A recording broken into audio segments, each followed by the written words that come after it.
আসসালামু আলাইকুম। তো হোয়াটসঅ্যাপ গাইস, আশা করি আপনারা অনেক ভালো আছেন। তো ফ্রি ফায়ারে বর্তমান সমস্যা চলতেছে। তো গেমে ঢুকালেই তো গাইস গেমে ঢুকতেছে না। তো আপনারা ভাবতেছেন পিকের আপডেট চলতেছে, তো এখন আপডেট চলতেছে না। এটা গেরানা থেকে একটু সমস্যা চলতেছে।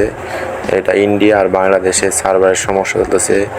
ঢুকলে যে নেটওয়ার্ক কানেক্টেড ইরো দেখাচ্ছে। তো এটা সমস্যা নয়, কিছুক্ষণের মধ্যে ঠিক হয়ে যাবে, হয়তো ঘন্টাখানিক লাগতে পারে। তো গাইস এটার চিন্তার কোনো বিষয় নয়। এটা ভাবতেছেন পিকের আপডেট, এটা কোনো আপডেট না। বা আইডি ব্যান্ড হয়ে গেছে, আপনার আইডি মনে করেন ব্যান্ড হয়ে গেছে, এটা কিছুই না। এটা পিকের আপডেট চলতেছে, সমস্যার কিছু নেই। এটা ঠিক হয়ে যাবে কিছুক্ষণের মধ্যেই। তো আমার চ্যানেলে যারা নতুন, অবশ্যই চ্যানেলটি সাবস্ক্রাইব করে দেবেন এবং আপনারা কোন টাইপের ভিডিও চান অবশ্যই লাইক করতে ভুলবেন না। তো গাইস এটা ঠিক হয়ে যাবে। তো গাইস আজকের ভিডিওটি এ পর্যন্তই। আমার চ্যানেল যারা নতুন, অবশ্যই চ্যানেলটি সাবস্ক্রাইব করতে এবং নতুন নতুন ভিডিও পেতে বেল আইকনটি বাজিয়ে দেবেন। অবশ্যই লাইক এবং কমেন্ট করতে ভুলবেন না। তো চিন্তার কোনো ভয় নেই, অবশ্যই ঠিক হয়ে যাবে আপনাদের আইডি। যারা সাথে কথা হয়েছে, বড় বড় যারা ইউটিউবার তাদের কথা বলছে, সমস্যা নেই, ঠিক হয়ে যাবে। টাটা।